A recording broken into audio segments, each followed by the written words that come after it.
भारत एक emerging economy है और किसी भी देश अगर कोई भी देश अगर इमर्जिंग इकोनॉमी है तो उसको एनर्जी नीड्स ऊर्जा की बहुत ही ज़्यादा जो है वो खपत उसको ज़रूरी रहती है। तो एनर्जी जो है वो उसके लिए बहुत ही इंपॉर्टेंट हो जाती है, क्योंकि उस देश के डेवलपमेंट के लिए इंफ्रास्ट्रक्चर बनाने के लिए अलग अलग इलेक्ट्रिसिटी चाहिए, उसको क्रूड ऑयल चाहिए, उसको पेट्रोल चाहिए, मतलब कि अलग अलग चीज़ चाहिए। और अगर इन सभी चीज़ों का सम अप करें तो उसे बोलते हैं हम एनर्जी। मतलब कि किसी भी देश को विकास करने के लिए, डेवलप करने के लिए, इंफ्रास्ट्रक्चर क्रिएट करने के लिए एनर्जी की बहुत ज़्यादा जो है वो ज़रूरत रहती है।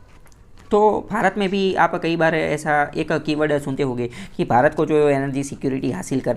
लेनी चाहिए, भारत एनर्जी के मामले में जो है वो सुरक्षित होना चाहिए। तो आखिर समझते कि आखिर ये एनर्जी सिक्योरिटी है क्या, एनर्जी सिक्योरिटी हम किसे बोलते हैं। तो एनर्जी सिक्योरिटी की अगर बात करें तो 12th 5 ईयर प्लान, 12वें नंबर की जो 5 वर्षीय योजना थी, इसमें एनर्जी सिक्योरिटी को इस तरीके से डिफाइन किया गया था कि एनर्जी सिक्योरिटी इन्वॉल्व्स इंश्योरिंग